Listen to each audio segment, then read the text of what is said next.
What's up, y'all? I'm here with Mr. Turn the Lights On himself, Mr. Rico Love. What up? TheElitePetite, baby.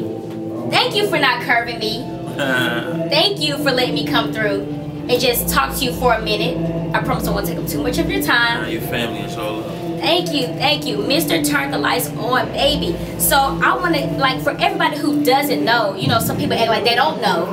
You have always been in the industry. You have not always been an artist per se as rapping goes, but you've always been here. You work with Beyonce, like Fergie, Carrie Hilson, Usher, all these people. So what made you come from writing and producing to in front, in the spotlight? No, I feel like the music started making sense. And it started to, everything I started writing was related to me directly. So I just felt like it was my time. Also, I'm jaded. I don't enjoy writing for people anymore. Right. Especially since I'm on this side, just the politics you got to deal with the record companies and the release dates and the insecurity in the artists. And one thing I don't do well with is fear. Okay. So I'm a fearless person. So when you're dealing with artists and you're working on projects and they take these scary approaches with the releases of the records, it kind of gets frustrated, especially when you spend a lot of time working on these projects. You know, so right. I'm not really into that. I mean, it doesn't excite me as much as it used to. I mean, I definitely would enjoy executive producing projects and things like that, but just one-offs and just getting in with artists, they don't excite me anymore. Right. Let's get into the record labels. You actually have your own record label, Division 1. You partner with Interscope with that, correct? Yeah. So what is it like being the CEO of a record label? It's a lot of pressure. You call the shots, right? Yeah, it's a lot of pressure. You call the shots, but at the end of the day, when things, you know, when things don't go right, you gotta take the brunt of everything. You know, when it's good, you gotta take the blame. You take the praise, but when it's bad, you take the blame. So it's one of those things. You know, heavy is the head that wears the crown. But I'm not afraid of those things. Like I said earlier, I'm not into fear. I'm not into I'm into just, I've worked my whole life. I started Division 1 when I was in high school. Oh, wow. So to get to this particular point and have a label deal, 50-50 joint venture, owning my company, making my own decisions is a power position to be in, and I don't take it lightly. I definitely take it serious, and I work very hard because we in the beginning stages still. We haven't won yet, and I feel like that's the whole idea behind Division 1 is the highest level of the collegiate experience is Division 1 basketball, right. Athletes. So what I wanted to do was, we always Division 1. We ain't made it to the league yet. When you work that hard and you never made it, it's like forever we got that desire and that passion. We want to feel like we never got to the league. You know, we want to work that hard. Got it. I love it. Just like the underdogs. Absolutely. So you started this in high school, but I read somewhere where you actually started out with poetry in high school. Yeah, I was writing poetry when I was in like elementary school. Okay. As a kid, that's when I first started writing. Before I even knew what it was, I started writing poetry, and it's just something that was innate. It was something that I kind of like. It was just natural for me. So I feel like that, you know, lyric and rhyme and melody is always a part of me. It's in my DNA. Those type of things I feel like we're born with. Right. I want to get into this free album. You guys, he put out a 12-track free album on DatPiff. Yeah. I seen. Yeah. And the only reason it was on DatPiff, which is a mixtape site, is because iTunes won't give anything out for free. Wow. Yeah. So it was that type of situation. No shade to iTunes because I wouldn't give it for free either. Right. On iTunes. Right. But it's a situation where I created an entire body of work and I wanted to give it away because at the end of the day, record companies will force you to put out an album when you're not ready. And when I come to Atlanta, everybody knows me. When I go to Chicago, New York, and you know, Miami, and all these places, people know me. But when I go to Denver, they don't know who I am. When I go to Phoenix, they don't know who I am. I don't want to put out an album until I have at least given a fair shot for everybody to get an idea of who I am as an artist. Especially when you hear me singing on They Don't Know and you think I'm a singer. And then you hear me rapping on another record, you'll be confused. I feel like you need time to know. I feel like all artists need a good year and a half, 2 years of working before they should drop an album. It's just my personal opinion. There's a lot of groundwork you got to put into this game. So I feel like if you guys want me to put out an album, I'll put it out, but it got to be for free. I paid for it myself. I shot the video for He Got Money and all those records myself. I spent over $1 million this year on my whole process and my rollout. Not because, you know, I'm trying to stun on them, but just that's how serious you got to be. If, you know, you really got to go hard in something. And why not invest in the one thing I know best, which is music? A lot of people want you to invest in different things. This is one thing I do know, is music, and I know how I can take a chance on myself. Wow, now just listening to you speak, you are like a mastermind, like a freaking genius when it comes to this game. Like, you know, on your new free album, I Sing, you work with you know, Kevin Gates, you have a track with him, Bobby Shmurda. These are like new artists to the game. Do they even know who they're working with? I don't look at it like that. I mean, I think they have a high level of respect for me, especially Kevin with the interlude that he did for me. Right. That was a blessing for him to just. He reached out and said he wanted to do something special. Because you guys actually worked on like 2 tracks. We worked on Go a bunch. Hard. Yeah, we got a record on his album. Okay. By Any Means, and then we got a record on my project. But we worked on a lot of records. He's a really good friend of mine. I've been working with him for the past couple of years. Oh wow. Before he got locked up and everything, he was already working. So I really kind of take pride in working with artists when they come up. Yeah. I'm always interested in those type of things and getting with artists before they really blow up. So you know, that was cool. And I like the underdog. I don't like doing what's hot right now. I could have called all the big names and all that, but at the end of the day, I feel like I wanted to put the people on the records who I feel like really influenced the record. Even with Future, I didn't even give him a verse on the record. I just wanted him to ad-lib on the He Got Money record. I just felt like his voice would have added what I needed to the record, and it did. So you know, everything I'm doing is just to build the buzz and build the following. I'm getting ready to drop my official single for the next album. It's called Somebody Else. I just shot the video in LA a couple of days ago. And you know, it's really about working and branding yourself. So what I'm gonna do is I'm using this album, this free album, as a marketing tool. I'm promoting this whole album while I'm preparing to release the album. But we don't see your face on anything. No. So that, of course, was a marketing. Yeah, I wanted to make it about the music, and I just really wanted to be creative with the you know, I sin and with the apple, Adam and Eve, and that whole thing, and the first sin ever committed in the world. I just wanted to really talk about that. And when I say I sin, even though I reference that biblical reference, I'm really not even talking about that. I'm really just basically saying all of the mistakes I've made, I'm willing to admit those things. So that when I'm trying to give you my message, when I'm really trying to tell you why we all should be better, I'm saying we and not you. I'm saying, you know, us and not you. I'm not pointing the finger. So I'm saying, here go my imperfections. Here go to all the bullshit that come along with me.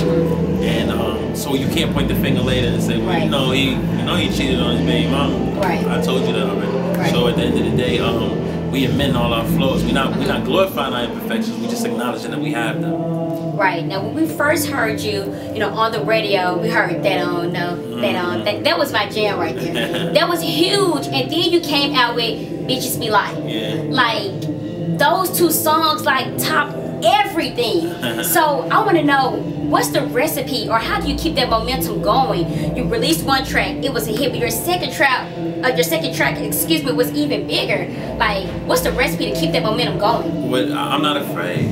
You know, I just put out the music that I feel like is real to me. A lot of people wouldn't want to say those things that I say, and I feel like that's I think a lot of people are scared, afraid. Yeah, that's the power that lies in being fearless. Is that you know, I don't fear the outcome because I know what people want to hear. I'm out here, like, you know, I'm the only guy in my caliber who I know who hang out at the Mint and Take One in Miami, who is out at Pinups and at Blazing Saddles, Club Blaze out here. Like, I'm out here frequently, you know, when they see me out, they see me out here. And I'm not trying to make it seem like I'm this street guy who do all this. At the end of the day, I feel comfortable around my people. Yeah. So I can identify with what they would say and what they wouldn't say because I'm from their struggle and I've always been a part of it. Right. So when it comes to those records, it's just like about being fearless enough to say those things that everybody's thinking.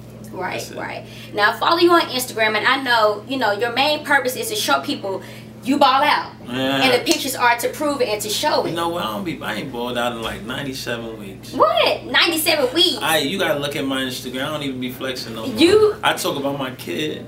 You do a lot your son. I talk about my work ethic. I stopped all that. Like maybe 112 weeks ago. So will you get back to that though? Nah, cause I feel like I just sent a tweet. I said at this point it ain't stunting no more. It's a lifestyle. You know what I mean? Wow. I don't gotta post my watch and post my cars because at the end of the day, everybody doing it. I just happen to be the guy who really got it, but I don't really want to talk about that because then what if I lose it? Right. I'm not gonna lose it, but what if I lose it? You're right. Then what? Then what? I want it to be so much more to me. I want people to respect me for who I am as a man, as opposed to all this material stuff. Do I enjoy, you know, buying minks and driving Ferraris? Absolutely. But at the end of the day, that's just a part of what I do, not a part of who I am. And those things I kind of like I got sick of talking about that so much. I flex in a whole nother way. I feel like being a man and being there with your child and being a good father, that's how I stun on these niggas. These niggas ain't doing that. So if you want to copy anything I'm doing, go be with your babies. Right. Go take care and drop some money off to your baby mama instead of buying all these furs and all these cars and all that. If you got all that situation handled, my mother's debt free. My mother ain't got no debt. Wow. At the end of the day, that's balling. You know what I mean? None of my sisters gotta work. I pay all their bills. Wow. That's balling. You know what I mean? Yes. Everybody around me the stuff is that working. You don't see on Instagram. Everybody around really me what is counts. working. Yeah, everybody around me is working. Everybody around me is in a position where they can better themselves, and that's balling. That don't mean I'm taking care of a bunch of grown men. What it means is that I'm putting people in a position where they can get their own money. You know what I mean? So, you know, I've been through a situation with somebody who was close to me, and we fell out because they just want you to take care of them. Right. But I'd rather put you in a position where you can get your own. And everybody around me, I feel like anybody, even my old friends, a friend of mine just hit me up the other day, say he just started a cigar line. You know, he doing that type of business, and all type of everybody around me, everybody who I ever touched was close to. I feel like they doing something positive and doing some business and handling themselves in a respectful way as men. You know what I mean? And that's what it's really about. That's balling. Let me ask you something right now. Do that. Are you hiring? Is the vision one hiring? If you put people in those positions, whatever, are you hiring? We always hire. Well, let me know. If you got something to offer, we can benefit. We hire. Okay, well, let me ask you this. We know how you take care of your family. We know the lifestyle you live. We see Instagram. We see that. But, you know, I met you before, and you were telling us a story, because I want everybody to know, like, what was one of those, like, lowest points for you, like, or your brokest moment? You know, because there's so many people who are trying to do this, and they see you living, like, they see where you've come to now. But can you take me back to, like, one of those moments? It was a story that you was telling everybody about, like, the Publix. Story about the Publix. Oh, can you please? Money in Publix. You know, me and my man Money, we had an apartment in Cavalier Creek side on Panola Road, and we had $7. I had $7 to my name. We was hungry. I'm talking about starving. And I didn't have no rent problems because I had the record company pay my bills when I was signed to J-Rex. I had them pay my rent. So that was a part of my deal. Instead of taking it in advance, my second half of my advance, I sort of just pay my rent every month. And my rent was like $700 back then for one bedroom. So he said, bro, I can make this $7 stretch. He was like, I'm from Miami. My mother, she told me how to make money stretch, this and that. We go in there and we getting all this stuff, and I said, bro, it's gonna be more than $7.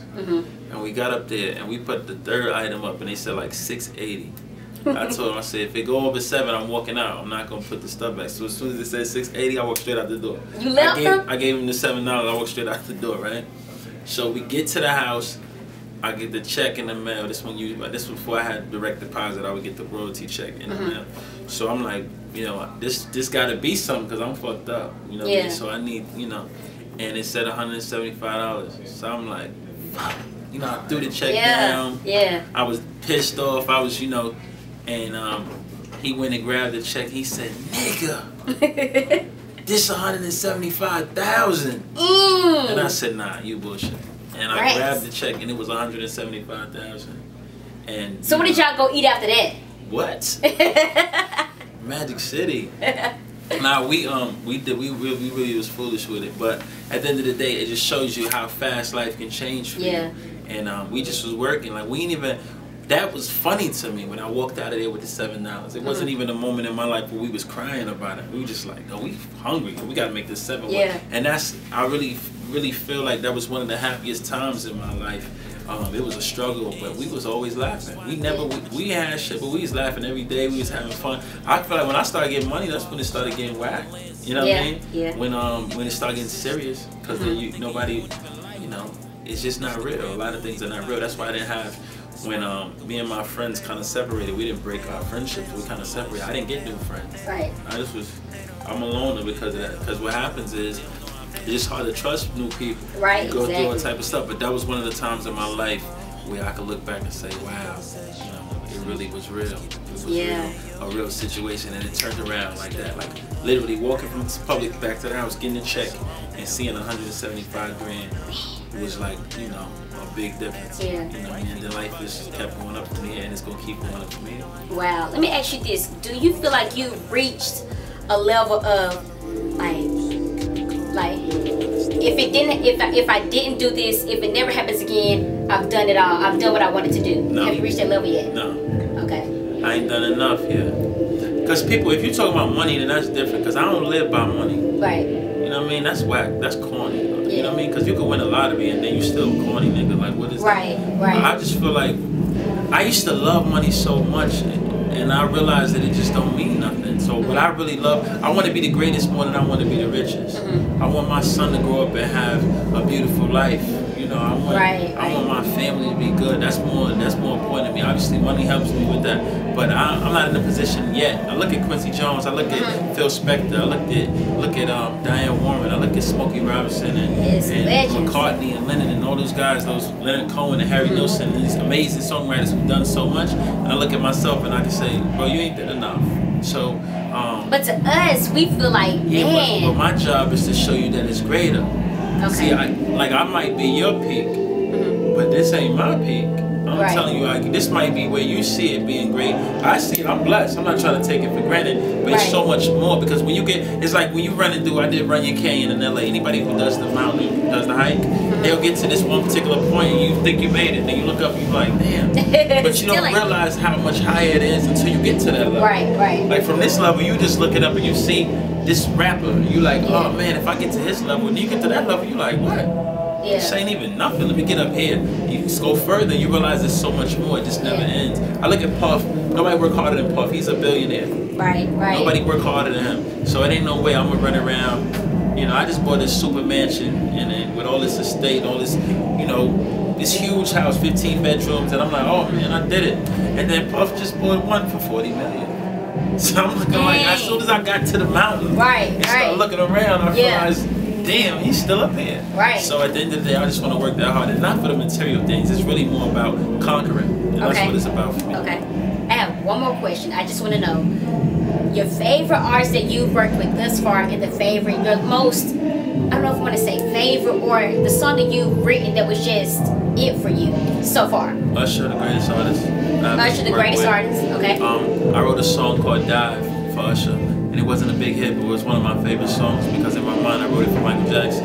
Okay. So it was just, I thought it was the most eloquent record to say something that was so sexual, but I made it so eloquent and beautiful, and I feel like that's my gift a lot of times, to write some songs that on the surface may seem very pretty, but they have these vulgar undertones. Yeah. And I think that's clever, and I really thrive on being clever and witty with the music that I write. So. Alrighty, you guys, you heard it. Mr. TTLO. Turn the lights on. Rico Love, the Elite Petite, baby. He sat down with me. Okay, I'm exclusive because he sat down with me. All right, see y'all.